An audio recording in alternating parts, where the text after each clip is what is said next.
Hello, good morning students. Here myself Manjesh Kumar. I am going to teach here chemistry. चले बुआ, हम लोग जो काम कर रहे थे हेनरी लॉ पे हम लोग काम कर रहे थे, ठीक है ना। हम लोग हेनरी लॉ को कुछ उसके डेफिनेशंस पढ़े थे, उसका डेरिवेशंस भी पढ़े थे हम लोग हेनरी लॉ को।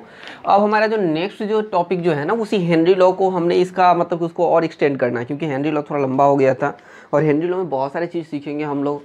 मतलब इतना मतलब कि जितना भी हम लोग पढ़े हैं ना वो सब कुछ भी नहीं है, ठीक है ना। और डेफिनेशन से ही हम लोग डेरिवेशन को देखेंगे, ठीक है ना।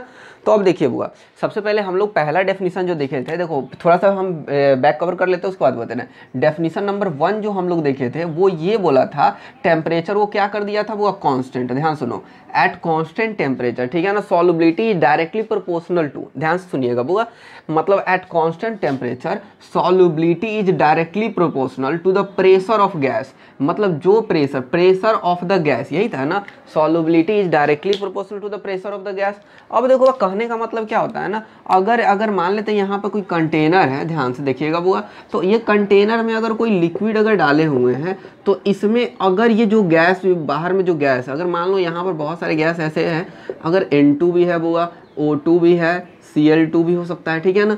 तो इसमें नाइट्रोजन गैस अगर डिजोल्व होगा तो नाइट्रोजन की सॉल्युबिलिटी पूछेगा, तो प्रेशर भी क्या होना चाहिए, नाइट्रोजन का ही होना चाहिए, पूरे गैस का प्रेशर नहीं। This is not a total pressure, याद रखोगे। P यहाँ पर क्या होगा, P नॉट टोटल प्रेशर, ये टोटल नॉट टोटल प्रेशर, ये P जो है ये टोटल प्रेशर नहीं होना चाहिए, याद रखिएगा इस चीज़ को, कॉन्सेप्ट को। इसी डेफिनेशन को बुआ थोड़ा सा और एलोब्रेशन किया गया है हमारा सेकेंड डेफिनेशन में।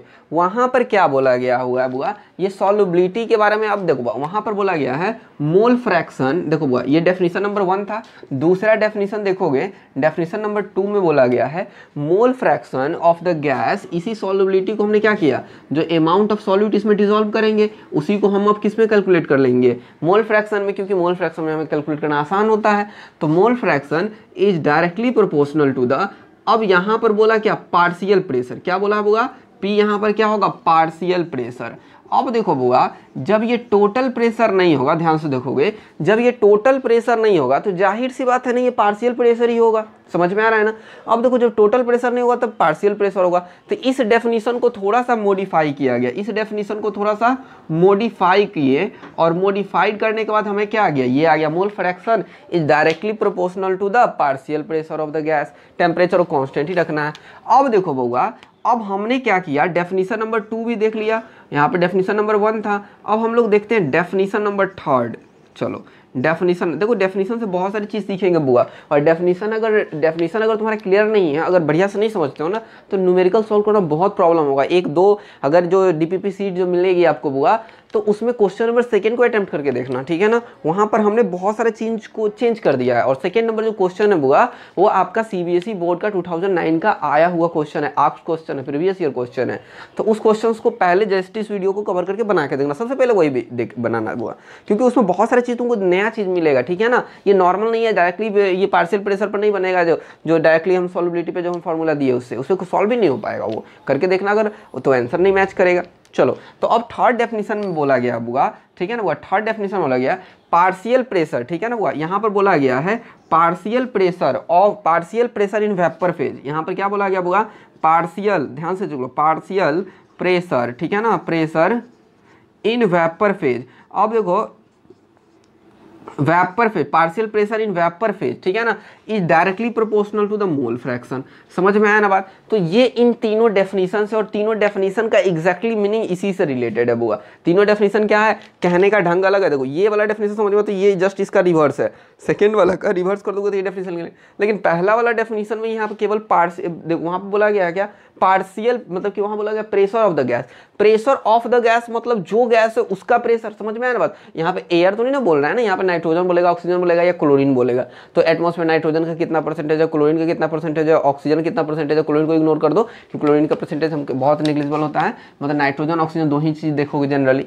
तो इसलिए आपका सबसे बेस्ट डेफिनेशन ये भी हो सकता है, ये भी हो सकता है, ये भी हो सकता है, बशर्ते तीनों डेफिनेशन अच्छे हैं। लेकिन आपको समझ में आना चाहिए जो तीनों डेफिनेशन का मीनिंग क्या है, तीनों डेफिनेशन हमें क्या बताना चाह रहा है।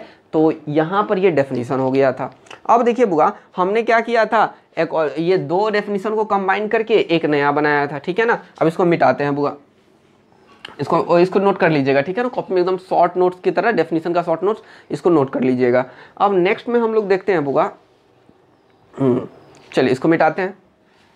चलो अब हमारे पास जो डेरिवेशन जो किए थे हमने कहाँ पे, फिर थोड़ा सा पीछे आते हैं और उस डेरिवेशन से देखोगे एक नया चीज़ और सीखेंगे वहाँ से हम लोग। बुआ उसमें देखिएगा क्या, प्रेशर जो था, उसमें जो प्रेशर जो था, तो प्रेशर का जो 4th नंबर जो हम लोग लेक्चर पढ़े थे प्रेशर, उसी से ना हमने 2 डेरिवेशन निकाला था बुआ। बोले थे क्या, pressure is directly proportional to the mole fraction, sorry solubility is directly proportional to the pressure of gas। Pressure of the gas मतलब partial pressure, pressure of the gas मतलब पार्शियल प्रेशर, यही बोले थे।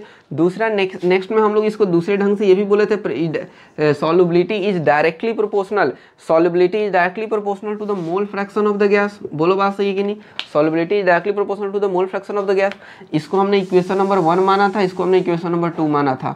हमने दोनों को डेराइव किए थे, दोनों एस था, सिमिलर था, तो हम लोग क्या लिख सकते हैं बुआ, pressure is directly proportional to the mole fraction लिख सकते हैं, लिख सकते हैं कि नहीं। और वहाँ पर P इज इक्वल टू क्या आया था बुआ, KH, और यहाँ पर मोल फ्रैक्शन। KH क्या होगा, हेनरी लॉ कांस्टेंट। KH क्या था तुम्हारा, हेनरी लॉ कांस्टेंट। P क्या है तुम्हारा, पार्शियल प्रेशर। P क्या है तुम्हारा, पार्शियल प्रेशर। क्या समझ में आ रहा है बुआ। और KH क्या है तुम्हारा, Henry law constant, Henry law constant. क्या इतना समझ में आया ना। और जाई क्या है तुम्हारा, मोल फ्रैक्शन। जाई क्या है तुम्हारा बुआ, मोल फ्रैक्शन। अब देखो बुआ, ये एक्चुअली में केएच है। अब यहाँ पर देखो, अगर तुमसे केएच का यूनिट पूछा जाए, what is the unit of KH, ठीक है ना, what is the unit of KH, तो अब यूनिट ऑफ केएच निकालोगे, ध्यान से देखोगे, unit of KH, unit of KH बुआ, आप जब क्वेश्चन सॉल्व करोगे तो हमको लगता है क्या, इसका यूनिट देखो, इस फॉर्मूला से निकालोगे तो क्या आएगा बुआ, तो हम केएच इज इक्वल टू क्या लिख सकते हैं, ये मोल फ्रैक्शन को नीचे ले जा सकते हैं, तो इसको क्या लिख सकते हैं, पी अपॉन में क्या लिख सकते हैं, मोल फ्रैक्शन। बोलो बात सही है कि नहीं बुआ। मोल फ्रैक्शन का तो कोई यूनिट नहीं होता है, मोल फ्रैक्शन का तो कोई यूनिट नहीं होता, क्योंकि यूनिटलेस होता है, क्योंकि मोल अपन मोल आ जाता है तो कट जाते हैं। तो अब देखो बुआ, केएच का एक्चुअली में जो यूनिट आएगा वो प्रेशर के यूनिट के इक्वल होगा। मतलब केएच का जो यूनिट आएगा वो क्या हो जाएगा बुआ, यूनिट जो होगा वो एटीएम में हो सकता है। क्या हो सकता है, एटीएम में हो सकता है, और या हो सकता है क्या, एमएम, ठीक है ना, एमएम और एमएमएचजी में हो सकता है, ये भी प्रेशर का यूनिट है, या पास्कल में हो सकता है। चलो जनरली एटीएम और इसमें दिया होगा, तो हमें यूनिट में क्या आया, या तो ये दिया हुआ होगा, एटीएम दिया होगा, नहीं तो हमको ये दिया होगा, और वो भी क्या, इन्वर्स में नहीं रहना चाहिए। लेकिन बुआ जब आप 2 को 3 क्वेश्चन करोगे ना, डीपी में 2-3 क्वेश्चन है, अच्छे लेवल का क्वेश्चन हमने दिए हैं, तो उसमें देखोगे ये इसका यूनिट जो है ना ये नहीं देता है। उसमें हम लोग अगर डीपीपी में देखोगे, मतलब क्वेश्चन नंबर 2 में ही देख लोगे, तो उसमें दिया हुआ है बुआ, अगर मान लो दिया हुआ 8.41, लेट अस सपोज दैट 8.41, ठीक है ना, मोलारिटी पर एटम, मोलारिटी, और इसमें क्या लिखोगे बुआ, पर एटम लिखा हुआ है, या तुम 8.41 या लिखा होगा मोलारिटी पर मतलब क्या होगा, mm of Hg, millimetre of mercury. समझ में आया ना बुआ। तो अब ये यूनिट जब दिया होगा तो इस यूनिट को कैसे कैलकुलेट करोगे, तो अब सोचो ये डायरेक्टली इस फॉर्मूला से ड्राइव नहीं हुआ होगा, तो इस यूनिट के लिए हमें एक और चीज़ पढ़ना पड़ेगा। लेकिन हमने क्या, इस चीज़ को भी हम पढ़ लेते हैं यहीं पे, ताकि आपको क्लियर हो जाएगा। समझ में आया बुआ, हमने क्या किए, इस दोनों प्रेशर के दोनों यूनिट्स हमने क्या किया, ये डेरिवेशन कर लिया। ये डेरिवेशन करने के बाद क्या हुआ, हम केएच को वैल्यू निकालना है, तो हम क्या करेंगे, इस वाले बंदे को डिवाइड कर देंगे। तो देखो केएच इक्वल टू क्या होगा बुआ, पी अपॉन जाई मतलब मोल फ्रैक्शन। तो मोल फ्रैक्शन का वैल्यू को हम मान लेते हैं क्या, मोल फ्रैक्शन तो कुछ मतलब मोल फ्रैक्शन का तो कोई यूनिट होता नहीं, तो उसको इग्नोर कर दिए। तो अब एक्चुअली में प्रेशर केएच का जो यूनिट जो होगा प्रेशर के इक्वल होगा। प्रेशर का यूनिट या तो एटमॉस्फेयर हो सकता है, नहीं तो मिली mm ऑफ Hg। समझ में आया। चलो अब देखो बुआ, जब ये यूनिट दिया होगा तो ये डेरिवेशन जो आया होगा वो एक्चुअली में ये पहला इक्वेशन से ही डेराइव होता है। इसको मिटा देते हैं बुआ, ठीक है ना। ये जो यूनिट जो आया होगा ये पहला से डेराइव हुआ होगा। तो ये कैसे डेराइव हुआ होगा, देखो ये सॉल्युबिलिटी है, तो सॉल्युबिलिटी इज इक्वल टू हम लोग क्या लिख सकते हैं बुआ, फिर यहाँ पर हम KH और P लिख सकते हैं कि नहीं। देखो वो ये डायरेक्टली प्रोपोर्शनल है, तो यहाँ पर प्रोपोर्शनलिटी साइन हटाओ तो KH आएगा। तो अब देखो दोनों जगह जो KH आया, तो हम यहाँ पर क्या लिखो, एक जगह KH पे डैश डाल देते हैं, ठीक है ना, ताकि कंफ्यूजन नहीं हो सके, ये KH कौन सा है और ये KH कौन सा है, ठीक है ना। चलो तो अब देखो बुआ यहाँ पर KH आ गया। अब इसका जो यूनिट अब KH का वैल्यू निकालते हैं हम यहाँ से, ये हमारा एक डेरिवेशन आया। अब यहाँ से जब तुम KH निकालोगे, ठीक है ना, KH डैश का जो वैल्यू निकालोगे तो वो आएगा बुआ तुम्हारा सॉल्युबिलिटी अपॉन प्रेशर। बोलो बात सही है कि नहीं। अब देखो बुआ जब इसका यूनिट निकालोगे, अब सॉल्युबिलिटी तो कुछ भी हो सकता है ना, सॉल्युबिलिटी तुम मोलारिटी में कैलकुलेट कर सकते हो ना, मोलालिटी में कैलकुलेट कर सकते हो ना, नॉर्मलिटी में भी अगर चाहो तो कैलकुलेट कर सकते हो ना। तो हम मान लेते हैं यहाँ पर M कैपिटल M मोलारिटी होगा, तो ऊपर में देखो बुआ, ऊपर में इसका यूनिट जो आएगा, ऊपर में क्या होगा, मोलारिटी आ जाएगा। प्रेशर है तो यहाँ पर क्या आ सकता है, ATM भी लिख सकते हो, और इस मोलारिटी को क्या लिख सकते हो बुआ, mm ऑफ Hg भी लिख सकते हो। क्या लिख सकते हो, mm ऑफ Hg, ठीक है ना, ये लिख सकते हो, ऑफ लिख भी सकते हो या mm लिख सकते हो, ठीक है ना। अब देखो बुआ क्या समझ में आया, तो इसी यही चीज लिखा हुआ है ना आपको यहाँ पे, मतलब जब ये यूनिट अलग आ जाए तो समझना ये directly solubility directly proportional to the mole fraction, ये solubility directly proportional to the pressure of the gas या partial pressure of the gas वाले इक्वेशन से बनेगा। लेकिन अगर डायरेक्ट इसका यूनिट अगर ATM डायरेक्टली दे तो कौन सा बनेगा बुआ, जो जनरली हम लोग पढ़ते हैं, pressure equal to KH into mole fraction, तो इस वाले से बनेगा। समझ में है ना। इस पे क्वेश्चंस बनेंगे, ये VBI है, याद रखोगे बुआ, ये जो हमने पढ़ा था ना, ये क्वेश्चंस, ये वाला एक क्वेश्चंस बन सकते हैं यहाँ पर, ठीक है ना।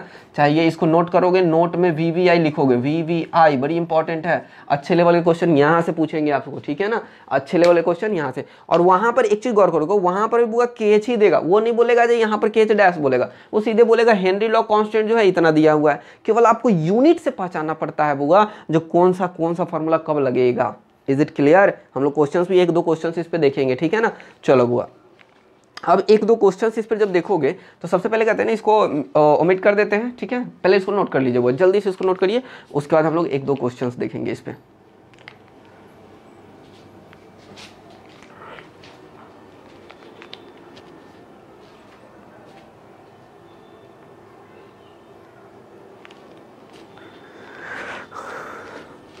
चलो बुआ नोट कर लीजिएगा। चलो इसको मिटाते हैं बुआ। चलो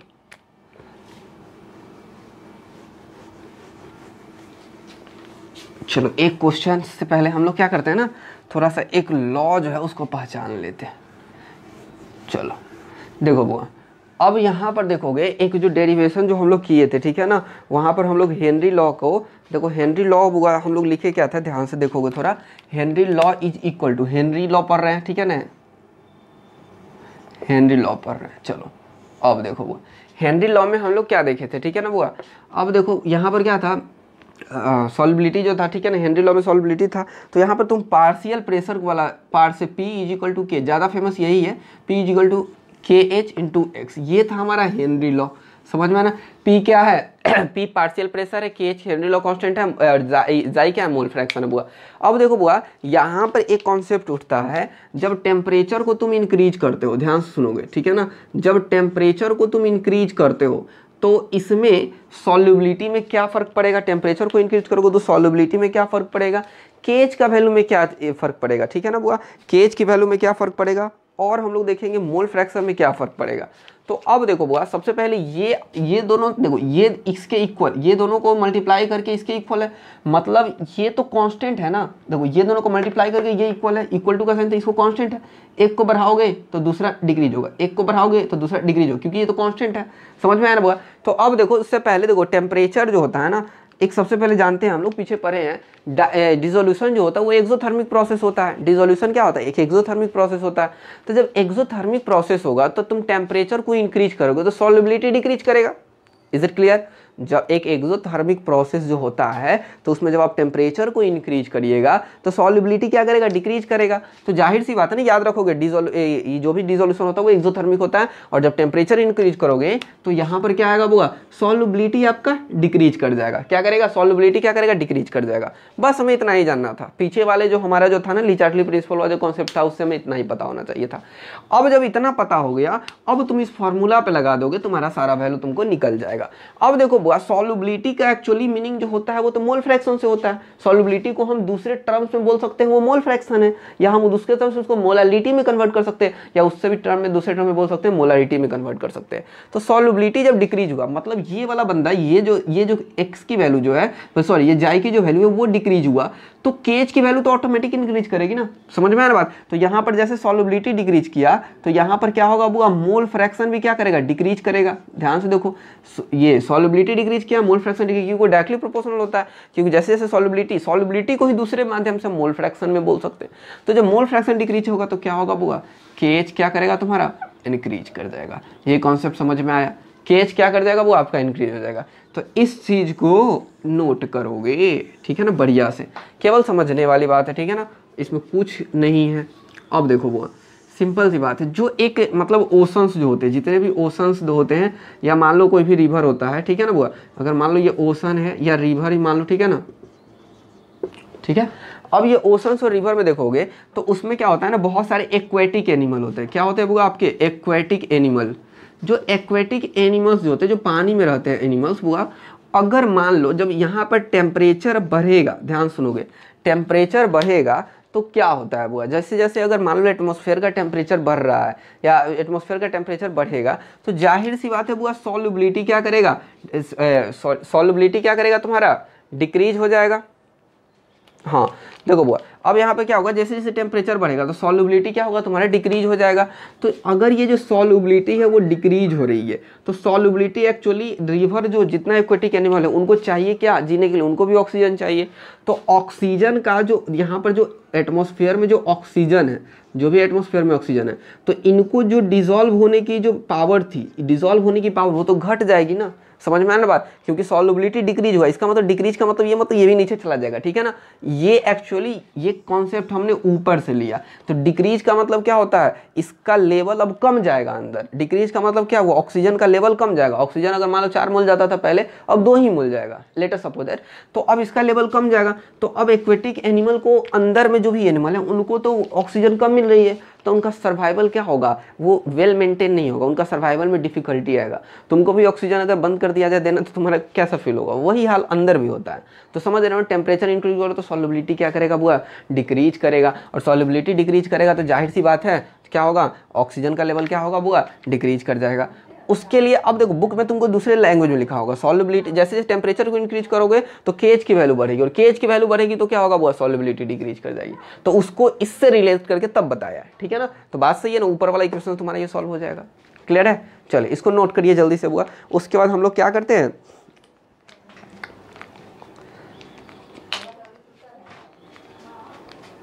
चलिए इसको नोट कर लिया हो जाएगा बुआ। अब हम लोग जो देखेंगे नेक्स्ट जो देखने वाले हैं वो एक मिनट हुआ, चलो अब जो हम लोग एक क्वेश्चन से पहले हम लोग डिफाइन करेंगे केच को कैसे डिफाइन करेंगे। तो बढ़िया सा हेडिंग एक डालिएगा, Henry law definition of Henry law constant. इसको मिटा देते हैं, definition of Henry law constant. Heading में लिखिएगा वो definition of Henry law constant, ठीक है ना, definition of Henry law constant. अब हेनरी लॉ कांस्टेंट को हम लोग कैसे डिफाइन करेंगे, ठीक है ना, how would you define the Henry law constant. देखो बुआ, तो हेनरी लॉ कांस्टेंट को तुम डिफाइन करने का बहुत सारे तरीका है। देखो पहले जो सिंपल तरीका है उसको तुम डिफाइन करो पहले। तो अब यहाँ पर देखोगे हेनरी लॉ क्या होता है बुआ, देखो यहाँ पर तुम partial pressure is directly proportional to the mole, solubility था, तो partial pressure is equal to KH into mole fraction था, ये था हमारे पास फॉर्मूला। चलो बुआ, अब तुमको डिफाइन किसको करना है, केज को। तो केज को बाहर खींच के लाओ, केज को क्या करोगे, बाहर खींच के लाओ। तो केज को बाहर खींच के लाओगे तो अब देखो बुआ, अब यहाँ पर केज को चाहे ऐसे लिखो, देखो बुआ जब ये रहे तो अब क्या करोगे, ठीक है ना, टेक, ठीक है ना, take pressure equal to 1 ATM। Pressure को हम लोग 1 ATM ले लेते हैं, ठीक है ना बुआ। जब प्रेशर को 1 ATM लोगे तो ये तो इसके वाला कांस्टेंट हो जाएगा।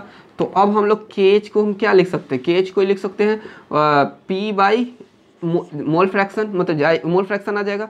अब यहाँ पे KH इज इक्वल टू क्या लिख सकते हो बुआ, 1 बाई क्या लिख सकते हो, x। केज को क्या लिख सकते हो, 1 बाई x, और इसका यूनिट क्या हो जाएगा, देखो इसका यूनिट हो जाएगा ATM। यूनिट क्या हो जाएगा, ATM, क्योंकि ऊपर ATM था, यहाँ पे क्या था, एक्चुअली में इस वाले बंदे को मल्टीप्लाई करके हम लोग ATM लिख सकते हैं ना, तो ऊपर में इतना आएगा था ATM। तो अब देखो बुआ, अब हम लोग KH को, हेनरी लॉ कांस्टेंट को कैसे डिफाइन करेंगे, सीधे बोलोगे बुआ the reciprocal of mole fraction. याद रखोगे the reciprocal of mole fraction, या ऐसे भी शुरू कर सकते हो, it may be defined as the reciprocal of mole fraction when the pressure is taken as 1 atmospheric pressure, then thereafter it is called as Henry law constant। समझ में आया ना बुआ, इसको कैसे डिफाइन करेंगे। तो सिंपल सा हम डेफिनेशन लिख देते हैं, द रेसिप्रोकल, ठीक है ना।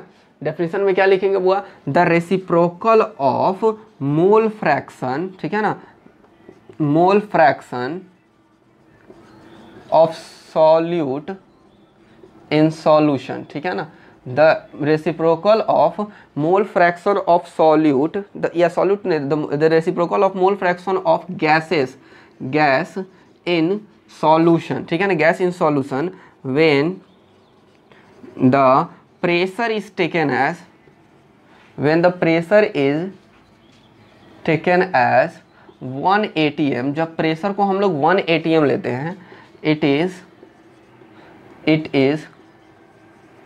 कॉल्ड एज, हम उसको बोल सकते हैं, it is called Henry law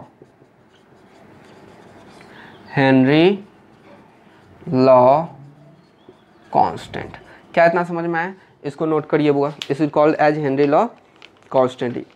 चलो अब देखो बुआ, यहाँ पे अब देखो हम इस पे लिखाएंगे नहीं, हेनरी लॉ कांस्टेंट क्या क्या चीज़ पे डिपेंड करता है, तो वो क्या कर सकता है, वो तुम्हारे सॉल्यूट पे भी डिपेंड कर सकता है, टेम्परेचर पे भी डिपेंड, टेम्परेचर को तो हम लोग देख ही लिए, और सॉल्यूट पे भी डिपेंड कर सकता है, ठीक है ना बुआ, वो सॉल्यूशन से भी कभी कभी डिपेंड कर सकता है, ठीक है ना। तो ये ज़्यादातर 2 ही चीज़ याद रखना है, वो टेम्परेचर पे और सॉल्यूट पे डिपेंड करेगा, ठीक है ना।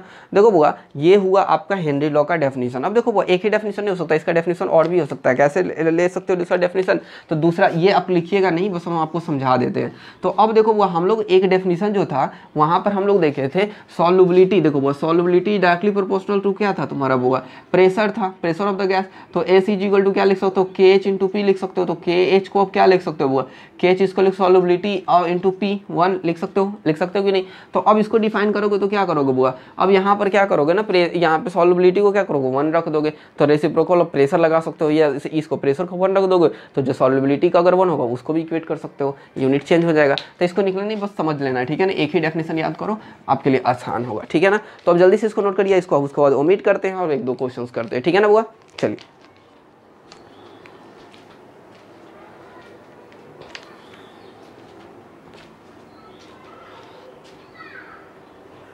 चलिए बुआ, लिख लिए होइएगा आप लोग, इसको मिटाते हैं। देखो बुआ, अब इसको नेक्स्ट में हम लोग एक क्वेश्चन करते हैं, अच्छा वाला क्वेश्चन है, ठीक है ना। चलो देखो बुआ, इसमें बोल रहा है क्या ना, एक सॉफ्ट ड्रिंक ले लेते हैं, ठीक है ना। और देखो यहाँ पे एक हम लोग क्या कहते हैं ना, मतलब कोल्ड ड्रिंक्स, एक मान लो कोको कोला है, ठीक है ना, एक कोको कोला का बोतल ले लिए। चलो अपना सा क्वेश्चन बनाते हैं, अच्छा सा क्वेश्चन बनाते हैं। एक कोको कोला ले लिए, ठीक है ना, मान लेते हैं ये कोको कोला है, कोको कोला, ठीक है ना बोतल।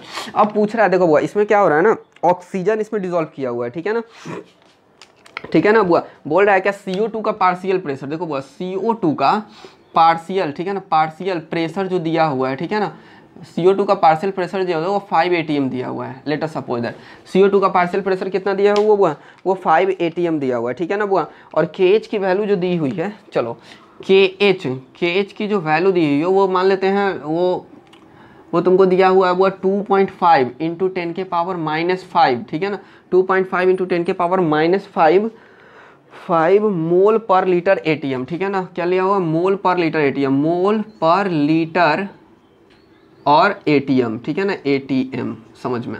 देखो भाई ये दिया हुआ है तुमको, ये यूनिट है, ठीक है ना। और उसके बाद पूछ रहा है वो तुमसे पूछ क्या रहा है, देखो वो इसमें क्या दे दिया, प्रेशर पूछ रहा है सॉल्युबिलिटी कितना होगा, ठीक है ना बुआ, बताइए सॉल्युबिलिटी डायरेक्टली पूछ रहा है आपसे। तो इसको कैसे बनाओगे, देखो बुआ सबसे पहले क्या होता है ना, पार्शियल प्रेशर दिया हुआ है, मतलब हमको टोटल प्रेशर से कोई झंझट नहीं है, वो निकल गया, मेरा पार्शियल प्रेशर मिल गया। अब KH की वैल्यू 2.5 इंटू 10 के पावर -5 मोल पर लीटर ATM इनवर्स में है। क्या होगा, ध्यान सुनोगे, बहुत बच्चे क्या करेंगे डायरेक्टली क्या लगा दे, देखो बुआ सुनो बता रहे ना, तुम लोग क्या करोगे, डायरेक्टली तुम लोग बनाए होगे ये Henry according two by Henry law, या ठीक है ना, यूजिंग हेनरी लॉ। तो हेनरी लॉ को जब यूज करेंगे, हेनरी, ठीक है ना, हेनरी लॉ, ठीक है ना, हेनरी लॉ को हम लोग यूज करेंगे, तो यहाँ पे partial pressure is equal to क्या होगा, KH इंटू मोल फ्रैक्शन, इसको इसी वैल्यू पे पुट कर देंगे और सीधे जाई की वैल्यू तुम लोग निकाल दोगे। बुआ तुम जाई की वैल्यू कैसे निकालोगे, डायरेक्टली खट से ऐसे करोगे, देखो बुआ अब यहाँ पर जाई की वैल्यू कैसे निकालोगे, तो क्या प्रेशर अपॉन में के एच डाल दोगे, ये तुम फॉर्मूला यूज करोगे। प्रेशर की वैल्यू कितना दिया 5 ATM दिया हुआ है, कोई दिक्कत वाली बात नहीं है ना। के एच की वैल्यू कितना दिया हुआ 2.5 × 10⁻⁵ और यहाँ पर मोल पर लीटर को मोल पर लीटर, ठीक है ना, मोल पर लीटर। और फिर दिया हुआ है वो इन्वर्स में ATM दिया हुआ है, ठीक है ना, ये ATM नीचे ही है, याद रखोगे ये मल्टीप्लाइड में ATM नीचे ही है। तो अब देखो तुम इसको जब कैलकुलेट करोगे ना, तुम लोग यूनिट को इग्नोर कर दोगे, सीधे उसको कैलकुलेट करोगे तो ऊपर में कितना हुआ, ये 2 से कट जाएगा, मतलब 2 × 10⁵ और तुम बस ये आंसर ला दोगे, ठीक है ना, और बोलोगे यही हो गया हमारा मोल फ्रैक्शन, क्योंकि मोल फ्रैक्शन का तो कोई यूनिट नहीं होता है। तो अब देखो बहुत जाहिर सी बात है तुम्हारा ये गलत, ये जो पूरा कॉन्सेप्ट है ना ये तुम्हारा गलत हो जाएगा। क्यों गलत होगा, चेक करो, तुमने यूनिट को इग्नोर कर दिया। यूनिट अब देखो ऊपर में क्या होगा, ये ATM ऊपर में है, लेकिन चेक करो, अब यहाँ पे चेक करके बताते तुमको गलत कैसे हुआ। देखो वहाँ पे 5 ATM है, 5 ATM है इंटू 2.5 इंटू इतना मोल पर लीटर, देखो इतना मोल पर लीटर और फिर ATM में है। तो अब ये नीचे वाला क्वांटिटी तो ऊपर चला जाएगा ना, तो ऊपर में इसको काटोगे, चलो इसको यहाँ पे 10⁻⁻² छूट गया है, ठीक है, 10⁻⁻², 10⁵ था ना, 10⁻ कितना था, 10⁻⁵ था। चलो तो अब इसको जब काटोगे तो वो ये वाला क्वांटिटी को जब ऊपर ले जाओगे तो आ जाएगा हमारा ये 2.5 से 2 कट जाएगा तो 2, और ये 10⁻⁻5 तो ऊपर चला जाएगा तो 10⁻5 हो जाएगा। अब देखो वो ये ATM है और ये ATM है, मतलब कि यहाँ पर ATM, ठीक है ना, ATM मल्टीप्लाइड लीटर ATM, ठीक है ना, लीटर ATM ये भी मल्टीप्लाइड में होगा और डिवाइडेड बाय मोल ये आएगा। तो तू ATM का स्क्वायर हो जाएगा, यहाँ पर जब यूनिट निकालोगे तो 2 × 10⁵ ATM का स्क्वायर और मोल आ जाएगा, ATM का स्क्वायर और फिर मोल आ जाएगा। वो ये तो बन ही नहीं रहा है ना, ये तो तुमको ये ATM का स्क्वायर मोल आ गया ना, इसीलिए that's way they are wrong, गलत है आपका कॉन्सेप्ट। तो इसको बनाओगे कैसे, इसलिए क्वेश्चंस को हमेशा हेनरी लॉ का क्वेश्चन क्या होता है ना, हम लोग बस KH वाले पे वैल्यू पुट करते निकल जाता है। लेकिन देखो अब इसको बनाओगे कैसे, हम इसको मिटाते हैं, ठीक है ना, उसके बाद इसको भी नोट करते चलेगा, क्यों गलती हुआ इसका रीजन जानते चलेगा, कॉपी में भी इसको बना के काट दो। इससे क्या होगा ना, जब तुम अपना फेयर कॉपी चेक करोगे ना, जब रिवीजन करोगे बुआ, तो वहाँ पे तुमको समझ में आएगा कि हाँ ये गलत है तो क्यों गलत है। और एग्जाम में सबसे छोटी छोटी गलती यही होती है, समझ में आया ना। एग्जाम में हमको तो पता चलता है अच्छा हेनरी लॉ बना के बढ़िया से पूरा एकदम अच्छा से हमको आ गया, बस देखोगे बस वहाँ पे मार्क्स डिडक्ट हो जाए, तुमको पता भी नहीं चलता कहाँ से मार्क्स डिडक्ट हुआ। समझ में आया ना बात। तो इसलिए छोटी छोटी गलतियों को नहीं करोगे, और यही छोटी छोटी गलतियों को जब नहीं करोगे तो हमारा मार्क्स ऑटोमेटिक उठ जाएगा, तुम कॉन्सेप्ट को सीख रहे हो। तो अब देखो बुआ, एक्चुअली सबसे पहले केज का यूनिट देखो, यहाँ पे मोल पर लीटर, तो इसको हम लोग देखेंगे। अब यहाँ पर केज का जो वैल्यू दिया हुआ है वो दिया हुआ है 2.5 × 10⁻⁵, और ये मोल पर लीटर को हम मोलारिटी लिख सकते हैं, बोलो बात सही है कि नहीं, मोलारिटी पर ATM दिया हुआ है। तो जब प्रेशर नीचे है, याद रखो जब प्रेशर नीचे है तो हमें ये वाला फॉर्मूला हम यूज कभी नहीं करेंगे। देखो कौन सा हुआ यहाँ पे, pressure is equal to KH × mole fraction, ये वाला फॉर्मूला यूज मत करना, क्योंकि ये कॉन्सेप्ट बताता है pressure directly proportional to the mole fraction. और यहाँ पर तुमको मोलारिटी दिया हुआ है, मोलारिटी मतलब सॉल्युबिलिटी दिया हुआ है, मतलब तो अब यहाँ पर कौन सा प्रोपोर्शनलिटी होगा बुआ, solubility is directly proportional to pressure वाला कॉन्सेप्ट यूज करेंगे। तो अब यहाँ पर ये करोगे तो तुमको तो पता है solubility is equal to KH × partial pressure. अब देखो बुआ, अब ये तो एग्जैक्टली बन जाएगा, कैसे बनेगा चेक करो। अब सॉल्युबिलिटी की वैल्यू कितनी दी हुई हमको पता नहीं है, केज की वैल्यू कितनी दी हुआ है 2.5 × 10⁻⁵, 2.5 × 10⁻⁵, और ये मोलारिटी पर ATM इंटू में 5 ATM, देखो 5 ATM है वहाँ पे प्रेशर, पार्शियल प्रेशर, तो इस ATM से ये ATM खत्म, तो ऊपर में जब मल्टीप्लाई, सॉरी ये 5 नहीं खत्म होगा, ये ATM केवल खत्म होगा, ATM से ATM खत्म, तो 5 × 2.5, तो इसको मल्टीप्लाई करोगे तो कितना हो जाएगा बुआ, 5 5 25, और यहाँ पे मल्टीप्लाई करो कितना आ जाएगा बुआ, 25 को तो 125 आता है, और 125 है और एक डेसिमल इधर है तो इतना आ जाएगा इंटू 10⁻⁵। इस डेसिमल को लेफ्ट ले जाओ तो 1.25 × 10⁻⁴ मोलारिटी आएगा। ये हुआ आपका सॉल्युबिलिटी का आंसर, ये करेक्ट आंसर है। वो वाला आंसर क्या था आपका, गलत था, वो वाला आंसर क्या था वो आपका गलत था। तो इसमें इजी लेवल का क्वेश्चन जो है नॉर्मल, केवल यूनिट पे ध्यान दो, बार बार मैं बोल रहा हूँ यूनिट पे ध्यान दो, यूनिट पे ध्यान दोगे सारा सॉल्व हो जाएगा, ठीक है ना बुआ। तो अब इसको जल्दी से नोट कर लो, और गलत वाला वो भी कॉन्सेप्ट को नोट करोगे, ठीक है ना, ताकि तुमको समझ में आए। चलो इसको जल्दी से नोट करो, उसके बाद हम लोग देखते हैं आगे।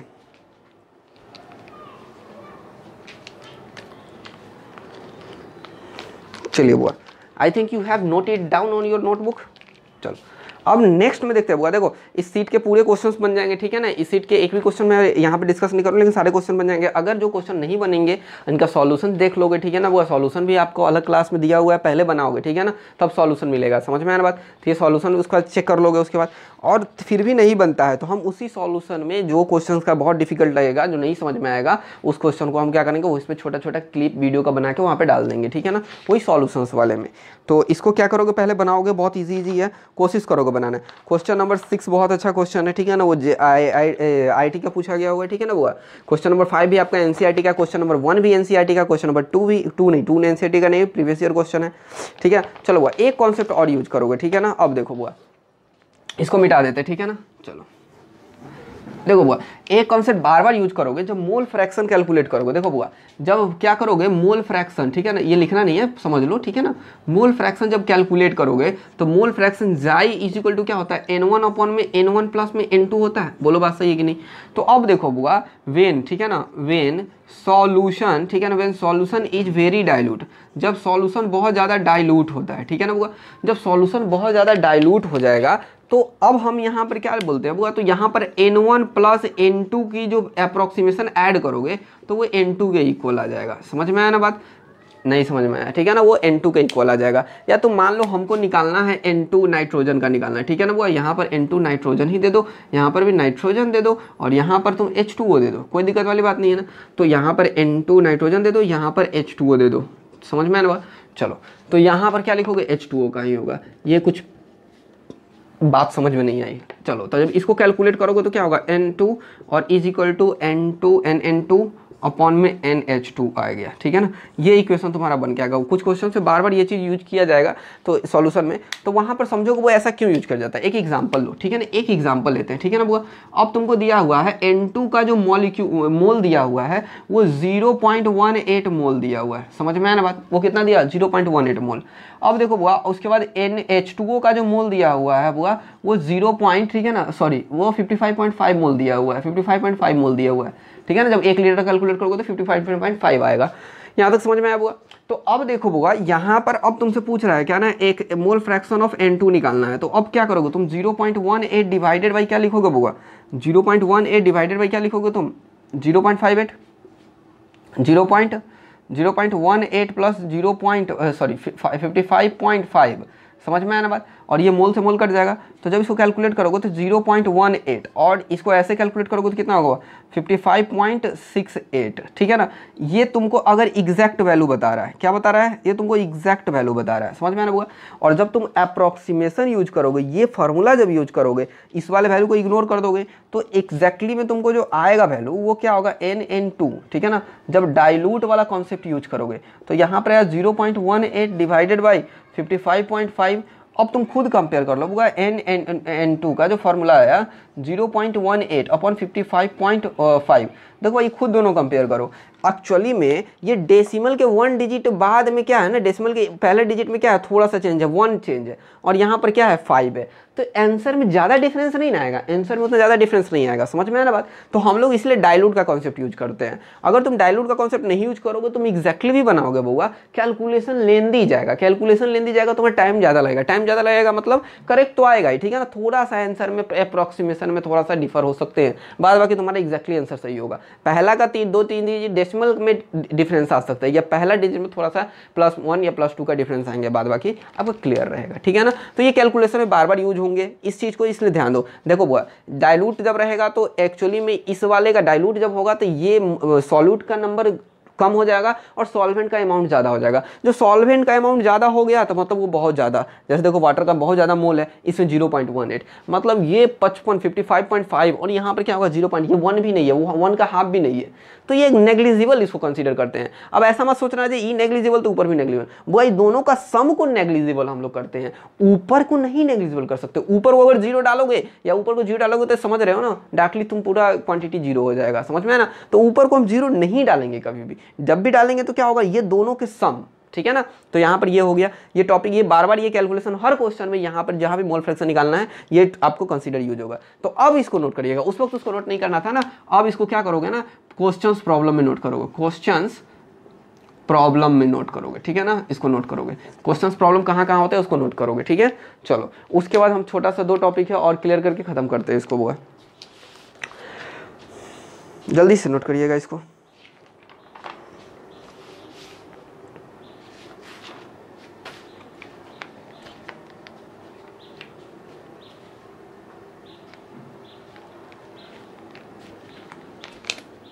चले बुआ नोट कर ले होइएगा। अब देखो बुआ, अब हम लोग सीखेंगे, इसको मिटाते हैं, ठीक है ना। चलिए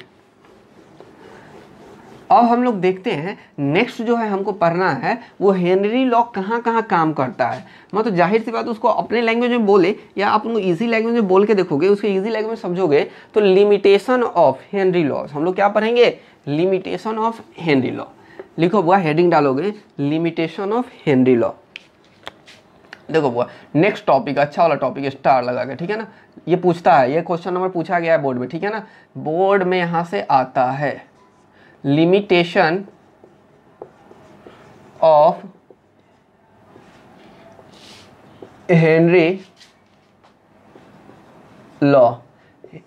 लिमिटेशन क्या है, हेनरी लॉ का लिमिटेशन क्या है, हेनरी लॉ कहाँ कहाँ काम नहीं करता है। वो देखो बुआ, pressure is not very high, सबसे पहली बात हो रहा है प्रेशर, ठीक है ना, pressure is not very high. अब देखो बुआ ये क्यों बोल रहा है प्रेशर ज़्यादा नहीं होना चाहिए। अब देखो बुआ अगर मान लो कोई गैसेस है, ठीक है ना, कोई गैस है, उससे प्रेशर बहुत ज़्यादा दबा दो, प्रेशर और दबा दो, प्रेशर और दबा दो, मतलब बहुत ज़्यादा दबा दोगे तो एक्चुअली लिक्विड स्टेट में आ जाएगा ना। और जब लिक्विड को फिर लिक्विड में तुम डालोगे तो क्या होगा बुआ तुम्हारा, तो वो तो नेक्स्ट में पढ़ना है ना, रॉल्स लॉ पढ़ेंगे ना, तो इसलिए प्रेशर ज़्यादा नहीं होगा तभी हेनरी लॉ लगेगा। अगर प्रेशर ज़्यादा तो हेनरी लॉ वहाँ पे एप्लीकेबल नहीं होगा, बस इतना ही समझो, ठीक है ना। प्रेशर ज़्यादा मतलब वो कन्वर्जन वो अपना स्टेट चेंज कर लेगा, और स्टेट चेंज कर लेगा तो वो दूसरे लॉ में पढ़ना है, तो वो तो रॉल्स लॉ हो गया ना, तो वो तो हेनरी लॉ तो नहीं रहेगा ना। तो इसलिए हम क्या करेंगे, प्रेशर ज़्यादा नहीं होना चाहिए। अब देखो बुआ दूसरा कंडीशन बोलता है टेम्परेचर, टेम्परेचर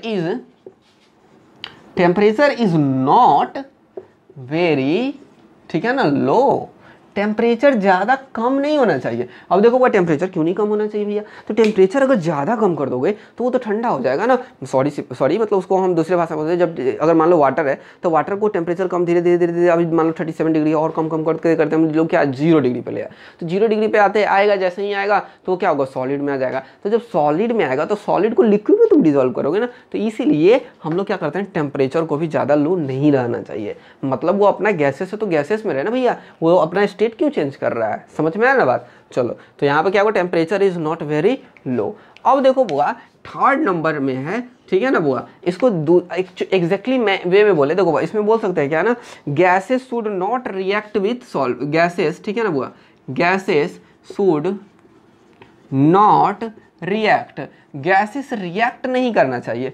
मतलब गैसेस शुड नॉट रिएक्ट, मतलब सॉल्वेंट कर दो या gas should not react with solvent, या सॉल्वेंट कर दो या लिक्विड कर दो, क्योंकि यह तो हेनरी लॉ है तो लिक्विड में ही पढ़ रहे हैं हम लोग। तो ये 3 आपके टॉपिक थे जो गैसेस जो होते हैं उनको रिएक्ट नहीं होना चाहिए। अगर रिएक्ट हो जाएगा होगा तो अब देखो रिएक्ट करने का मतलब क्या हो सकता है, या और यहाँ पर क्या लिख सकते हो, एसोसिएशन और डिसोसिएशन नहीं होना चाहिए, एसोसिएशन और डिसोसिएशन नहीं होना चाहिए। अब ये एसोसिएशन और डिसोसिएशन क्या है, एसोसिएशन मतलब कि देखो 2 मॉलिक्यूल को जुड़ जाए तो उसे एसोसिएशन का, डिसोसिएशन मतलब वो मॉलिक्यूल क्या होगा, दूर दूर चले जाए तो उसे हम लोग क्या बोलते हैं, वो डिसोसिएशन। तो ये दोनों चीज़ भी नहीं होने चाहिए, ठीक है ना। तो अब यहाँ पर आपके पास ये 3 है, तीनों याद रखोगे, ये 3 मार्क्स का क्वेश्चन यहाँ से आते हैं, ठीक है ना बुआ। इसको एक्सप्लेन करने के लिए अभी बोले तुम एक्सप्लेन कर सकोगे, लेकिन एक्सप्लेन नहीं पूछेगा, बस यही तीनों, ठीक है। चलो अब हम लोग नेक्स्ट में देखेंगे बुआ, इसको नोट कर लीजिए, लिमिटेशन पढ़ लिए। अब हम लोग एक और है इसका एप्लीकेशन। चलो बुआ अब नेक्स्ट में डालते हैं हम लोग एप्लीकेशन, ठीक है ना। नेक्स्ट में टॉपिक है हमारा एप्लीकेशन ऑफ हेनरी लॉ। अब इसमें यूजेज क्या क्या करते हैं, अब तो बता दिए कहाँ कहाँ काम नहीं करता। एप्लीकेशन ऑफ हेनरी लॉ, ठीक है ना, देखो एकदम आसान है, याद हो जाएगा सब। एप्लीकेशन ऑफ हेनरी लॉ, और धीरे धीरे पढ़ते चलो सारा चीज़ समझ में आ जाएगा। हेनरी लॉ कहाँ कहाँ काम करता है तुम्हारा, ठीक है ना, कहाँ कहाँ काम करता है वो हम लोग, सॉरी कहाँ कहाँ काम करेगा या कहाँ इसका यूजेस होते हैं वो देखेंगे बुआ। तो हेनरी लॉ सबसे पहले हम लोग देखेंगे बुआ, देखो बुआ अब देखो सबसे पहले कोको कोला का बोतल देखो, तो कोको कोला के बोतल में क्या होता है, वो उसमें एक्चुअली में देखोगे तो वो CO2 उसमें डिजोल्व होता है। तो वो जो CO2 डिजोल्व होता है वो तो उन प्रोसेस उसमें कैसे डिजोल्व होता है, ठीक है ना बुआ, क्योंकि उसमें प्रेशर डाला जाता होगा। जब प्रेशर डाला जाता होगा तो उसके मॉलिक्यूल जाके क्या होंगे, उस लिक्विड में जाके अंदर में CO2 के बैठ जाते होंगे, और जब बैठ जाते होंगे तो क्या होता है बुआ, समझ में आ रहा है ना बात। अब देखो उसमें एक चीज़ और होता है बुआ, तुमको बोला जाता है जनरली जो भी सॉफ्ट ड्रिंक्स जो होते हैं, ठीक है ना, उसमें सॉफ्ट ड्रिंक कहते हैं कोको कोला है सबको, तो सॉफ्ट ड्रिंक्स को बोलते हैं वो गर्म हो जाता है, नहीं पीना चाहिए, ठीक है ना, गर्म होने के बाद वो अच्छा नहीं लगता है और पीना भी नहीं चाहिए। क्यों नहीं पीना चाहिए बुआ, देखो जैसे ही जब गर्म हो जाता है ना, तो सोचो बुआ टेम्परेचर जब इंक्रीज किया, लॉजिकली लगाओ, जब टेम्परेचर इंक्रीज किया तो सॉल्युबिलिटी डिक्रीज किया, तो किसका सॉल्युबिलिटी डिक्रीज करेगा, तो CO2 क्या होगा, मतलब वो जो जितना जो गैसेस ऊपर दिखता है ना वो सारा CO2 रहता है। जब वो क्या होता है, गर्म रहता है, तो अब गर्म रहता है तो क्या रहता है, वो सारा CO2 रहता है। तो जब टेम्परेचर को हम कम करते हैं, देखो टेम्परेचर को अब कम किए तो सॉल्युबिलिटी क्या क्या इंक्रीज किया, तो जो भी जैसे ये बोतल जो देखते हो ना, वो कोको कोला को लेटर सपोज दैट दिस इज बोतल, उतना अच्छा ड्राइंग नहीं बन रहा है, चलो मान लेते हैं ये कोको कोला का ये, ठीक है ना, कोको कोला, तो इसमें देखोगे बुआ ये ऐसा कोको कोला रहेगा, तो इसमें गर्म रहेगा ना, तो यहाँ पे देखोगे यहाँ पे ये जो गैस होते हैं, यहाँ पे क्या होता है ना, गैस होते हैं। जब ये हॉट होगा, जब हॉट होगा तो क्या होगा, मतलब गर्म होगा, जनरल नॉर्मल टेम्परेचर पे होगा, तो इसमें गैस यहाँ रहता है। जब तुम टेम्परेचर को इंक्रीज करोगे तो यही गैस सब क्या करता है, नीचे जाके डिजोल्व होने लगता है कि टेम्परेचर बढ़ रहा है तो सॉल्युबिलिटी इंक्रीज करेगा, तो ये गैस अब क्या होगा, इस लिक्विड में यहाँ पे गैस रहेंगे, लेकिन वहाँ पर क्या होता है ना, जनरली जितने गैस होते हैं ना, most of them dissolve in this liquid, समझ में आया ना बात। तो इसीलिए क्या होता है, टेम्परेचर को क्या करता है, कम करते हैं, टेम्परेचर घटाते सॉल्युबिलिटी इंक्रीज कर जाता है। लॉजिकली फंडामेंटल समझ में आ रहा है आप लोग को। चलो बुआ नेक्स्ट में अब हम लोग इसका हम लिख लेते हैं, ठीक है ना, तो इसको लिखेंगे कैसे, ठीक है ना, चलो लिखेंगे बुआ, हम लोग लिखेंगे सॉफ्ट ड्रिंक्स बोतल, पहला नंबर में लिखेंगे, पहला नंबर में, पहला पॉइंट में सॉफ्ट ड्रिंक बोतल्स, ठीक है ना, क्या लिखेंगे हम लोग, सॉफ्ट ड्रिंक बोतल्स, जो soft drink bottles are sealed with, ठीक है ना, उसको पैक किया जाता है, आर सील्ड विथ, ठीक है ना, जो सॉफ्ट ड्रिंक बोतल्स देखते हो ना, तो उसको हम लोग क्या करते हैं, सील्ड विथ, ठीक है ना, sealed at high temperature, high pressure कर दो, सील्ड एट हाई प्रेशर, मतलब जितने सॉफ्ट ड्रिंक होते हैं ना उसको हाई प्रेशर पे सील किया जाता है। क्यों, देखो क्यों सील किया जाता है हाई प्रेशर, क्योंकि प्रेशर ज़्यादा रहेगा तो क्या करेगा, सॉल्युबिलिटी क्या करेगा बुआ, प्रेशर बढ़ाओगे तो सॉल्युबिलिटी क्या करेगा, इंक्रीज करेगा। तो टेम्परेचर का कॉन्सेप्ट उन्होंने वो बता दिया, तो प्रेशर जैसे जैसे दबाव बढ़ेगा तो सॉल्युबिलिटी क्या करेगा, डिक्रीज करेगा, तो इसीलिए। अब देखो बुआ, तो soft drinks bottles are sealed at high temperature, यहाँ पे कर लोगे बुआ हाई प्रेशर, हाई प्रेशर पे क्या करते हैं उसको हम लोग उसको क्या करते हैं, उसको प्रेस करके नीचे दबा देते हैं। अब ये क्यों करते हैं, इनको बिकॉज में लिखोगे, ठीक है ना, BECOZ, देखो एकदम अच्छे से बता लेना, बिकॉज। अब यहाँ पे तुम लोग BECUSC लिखना एग्जाम में, ऐसे मत लिख देना तो नंबर कट जाएगा। बिकॉज क्या होता है ना, टू इंक्रीज द सॉल्युबिलिटी, क्या लेता हुआ, टू इंक्रीज द सॉल्युबिलिटी, ठीक है ना, वो सॉल्युबिलिटी इंक्रीज करता है, ठीक है ना, इसलिए to increase the solubility of gas. और वहाँ पे कौन सा गैस होगा वो, CO2 गैस की सॉल्युबिलिटी इंक्रीज करेंगे, प्रेशर बढ़ा सॉल्युबिलिटी इंक्रीज किए, उसके बाद देखोगे उसमें और टेम्परेचर को भी घटा देते हैं तो सॉल्युबिलिटी क्या करता है, और बढ़ जाता है, मतलब कंप्लीटली CO2 उसमें मिक्स हो जाता है। क्या समझ में आया ये टॉपिक, इसको नोट करो। सेकेंड टॉपिक में हम लोग देखेंगे गैस के मतलब ये CO2 कर दो जनरली। चलो सेकेंड टॉपिक में हम लोग देखेंगे बुआ, अब देखो बुआ, एट हाई एल्टीट्यूड, ठीक है ना, एट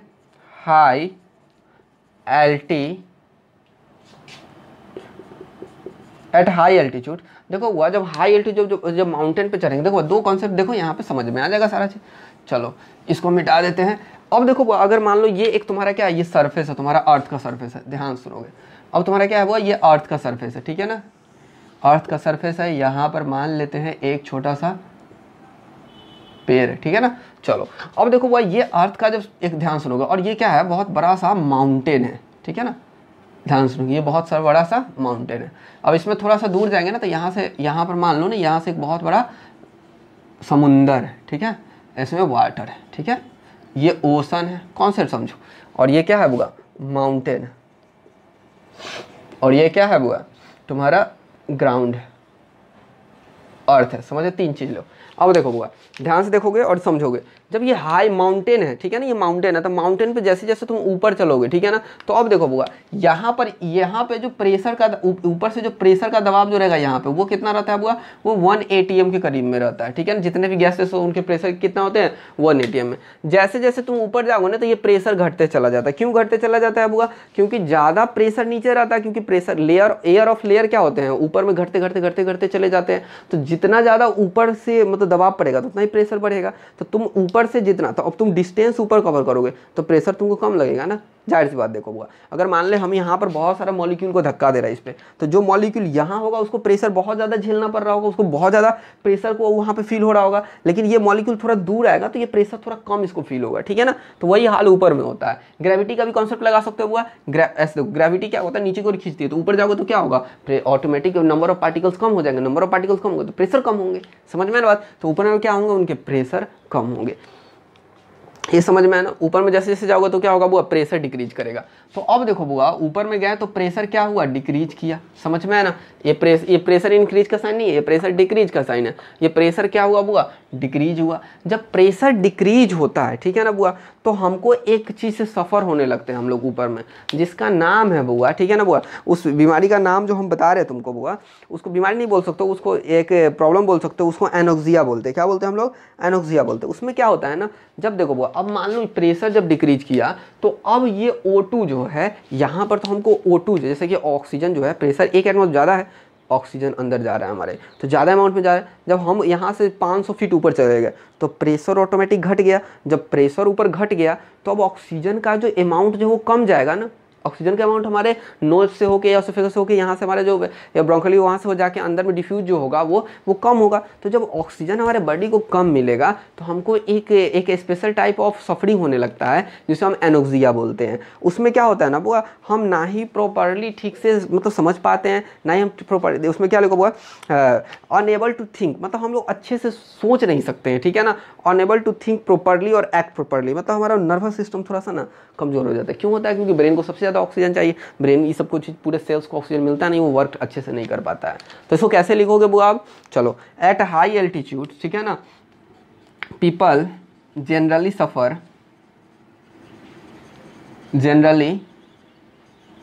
सफ़र फ्रॉम एनोक्सिया, ठीक है ना। इसको हम एपोस्ट्रोफी एस यूज कर ले, ठीक है ना। एनोक्सिया से वो सफ़र करते हैं। अब ये होता क्या है, ठीक है ना, एनोक्सिया होता क्या है, तो इसमें हम लोग लिख देते हैं बुआ, हाँ चलो इसको हम लिखते हैं यहाँ पर, ठीक है ना, अनेबल टू थिंक और एक्ट प्रॉपरली, ना ही लोग अच्छे से समझ सकते हैं, ना ही अच्छे से सोच सकते हैं, ना ही एक्ट कर सकते हैं अच्छे से, ठीक है ना, रह सकते हैं। अब देखो बुआ, तीसरा कंडीशन में देखो बुआ, अगर मान लेते हैं हम ये यहाँ पर नीचे एक समुद्र क्या है, जैसे देखो इस यहाँ पे आती 180 में से, अब अगर मान लो कोई जो यहाँ पर जो समुद्र में जाने वाले जो होते हैं, ठीक है ना, जैसे स्कूबा डाइवर होते हैं, तो वो लोग अगर अंदर की ओर गया, ठीक है ना, लेट अस सपोज दैट वो यहाँ पर अगर मान लो बुआ वो यहाँ पर आता है, समझ में आया ना, ये देखो। तो अब यहाँ पर अगर मान लो ये आता होगा तो ऊपर से तो प्रेशर और बढ़ेगा ना, क्योंकि ये तो और नीचे जा रहा है, तो नीचे जाएगा तो प्रेशर इंक्रीज करेगा। तो जब प्रेशर, अब यहाँ पर क्या हुआ, प्रेशर इंक्रीज किया। अब देखो बुआ, अब प्रेशर क्या होगा, अब यहाँ पर ध्यान से देखोगे, अब यहाँ पर प्रेशर क्या हुआ, इंक्रीज किया, तो अब यहाँ O2 का अमाउंट भी तुमको ज़्यादा जाएगा, लेट अस सपोज दैट, और तुमको O2 का अमाउंट भी ज़्यादा जाएगा, और भी अदर गैस होते हैं वो भी डिफ्यूज हो जाते हैं हमारे बॉडी के अंदर, ठीक है ना। तो अब जब ज़्यादा डिफ्यूज़न यहाँ पे होने लगा तो कोई दिक्कत नहीं, अंदर में गया। तो जब ये बंदा देखो, जब ये बंदा अब ऊपर आता है, ध्यान सुनोगे, यहाँ पर प्रेशर बहुत ज़्यादा है, प्रेशर इंक्रीज हो गया। अब ये बंदा जब ऊपर आता है इस सरफेस पे, ठीक है ना, ये जो बंदा जो है, ये जब इस सरफेस पे ऊपर जब आएगा तो अब इसको ना जो अमाउंट ऑफ ऑक्सीजन इसने अंदर में लिया है, जो अमाउंट ऑफ ऑक्सीजन, वो जो अमाउंट ऑफ अदर गैसेस इसको अंदर गया है, वो अमाउंट ऑफ ऑक्सीजन वो फिर बाहर निकलेगा हमारे ब्लड से, समझ में हुआ। तो और नाइट्रोजन भी बाहर निकलेगा, तो वो जो ऑक्सीजन नाइट्रोजन इससे जब बाहर निकलता है ना, तो वहाँ से क्या होता है ना, एक खास तरह का एक चीज़ डेवलप होता है, जिसको हम लोग बोलते हैं बउआ, उसको हम लोग बोलते हैं बेंड्स। क्या इस बंदे को किस चीज़ से सफ़र करने लगेगा, ये बंदा बेंड से सफ़र करने लगेगा। अब ये बेंड्स क्या होता है, ये बेंड्स एक बताओ अजीब सा दर्द, मतलब कि बहुत डिफिकल्ट पेनफुल दर्द होता है, समझ में आया, वो बॉडी के हर पार्ट में तुमको दर्द करने लगेगा, ऐसा लगेगा बहुत ज़्यादा, समझ रहे हो ना। तो ये डेवलप हो जाता है यहाँ से, ये अंदर गया तो उतना इसको पता नहीं चला, लेकिन जब बाहर आया ना तो बहुत प्रॉब्लम होने लगता है, उसे हम बेंड्स कहते हैं, ठीक है ना। तो अब देखो बुआ, थर्ड नंबर में लिखते हैं एट, ठीक है ना, क्या लिखेंगे थर्ड नंबर में बुआ हम लोग, एट डीप ओशन, ठीक है ना, एट डीप ओशन, ठीक है ना, पीपल जनरली, ठीक है ना, पीपल जनरली सफ़र फ्रॉम, क्या चीज़ सफ़र करते हैं बुआ, बेंड से, ठीक है ना, बेंड्स, ठीक है ना, people generally suffer from the bends. अब देखो बुआ बेंड्स क्या होता है, ये पेनफुल, बेंड्स के यहाँ पे लिख देते हैं, बेंड्स क्या होता है, पेनफुल, ठीक है ना, पेनफुल, बेंड्स को क्या लिख सकते हो, पेनफुल एक लिख सकते हो, या पेनफुल क्या लिख सकते हो, और bends bends bends painful sensation अच्छा वर्ड होगा, पेनफुल सेंसेशन। चलो क्या हुआ, सॉरी स्पेलिंग गलत है, चलो इसमें क्या होता है, पेनफुल सेंसेशन होता है, ठीक है ना हुआ। तो आपका ये टॉपिक यहाँ पे खत्म हो गया, ये समझ में आया पूरा। ये डायग्राम बना के आप बनाइएगा ताकि आपको इमेज याद रह जाएगा, और जब इमेज याद हो जाएगा ना तो तुमको ये रटने की कोई जरूरत नहीं है, ठीक है ना हुआ। तो इसको जल्दी से नोट करिए आप लोग।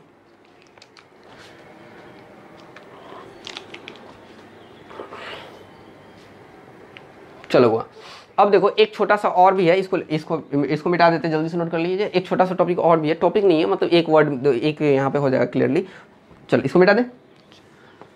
चलिए अब देखो बुआ, एक चीज़ अब बोलता है क्या ना, एक लाइन जो है, देखो बुआ अगर मान लो if a solution already containing, देखो बुआ अगर यहाँ पे लिखोगे, ये एक नोट कर लोगे, नोट करके पॉइंट कर देते हैं, ठीक है ना। अगर मान लो यहाँ पर ये एक कंटेनर है, ठीक है ना, इसमें अगर, ठीक है ना, कोई इलेक्ट्रोलाइट, ठीक है ना, इलेक्ट्रोलाइट, कोई इलेक्ट्रोलाइट या नन, ठीक है ना, नन इलेक्ट्रोलाइट, इलेक्ट्रोलाइट या नॉन इलेक्ट्रोलाइट, ठीक है ना, प्रेजेंट है, समझ में है ना बुआ, ठीक है ना। इफ़ अ, यहाँ पे लिखेंगे देखो बुआ, इफ़ अ सॉल्यूशन, ठीक है ना, if a solution already containing, ठीक है ना, if a solution already containing, ठीक है ना, इलेक्ट्रोलाइट और नॉन इलेक्ट्रोलाइट, ठीक है ना, इलेक्ट्रोलाइट, ठीक है ना, अगर कोई सॉल्यूशन में इलेक्ट्रोलाइट या नॉन इलेक्ट्रोलाइट, समझ में आना होगा, वो प्रेजेंट है, ठीक है ना। देखो अगर electrolyte and non electrolyte present है, तो अब इसमें जो गैस जो डिसॉल्व करेगा ना, इसमें जो ऊपर से जो गैस जो डिसॉल्व करेगा ना, वो उतना नहीं करेगा जितना कि पहले वो कर सकता था, ठीक है ना हुआ। तो अब यहाँ पर क्या लिखोगे, if a solution already containing, ठीक है ना, या इफ़ एन एक्वस सॉल्यूशन कर दो ज़्यादा अच्छा, इफ़ एन एक्वस, ठीक है ना, if an aqueous solution already containing electrolyte or non-electrolyte, then the solubility decreases, ठीक है ना, decreases and it is less than in pure water, it is less than that of pure water, वो pure water से कम जाता है, pure water. और इसी प्रक्रिया को हम लोग बोलते हैं salting out of effect, salting out effect. क्या बोलते हैं बुआ, सॉल्टिंग आउट इफेक्ट।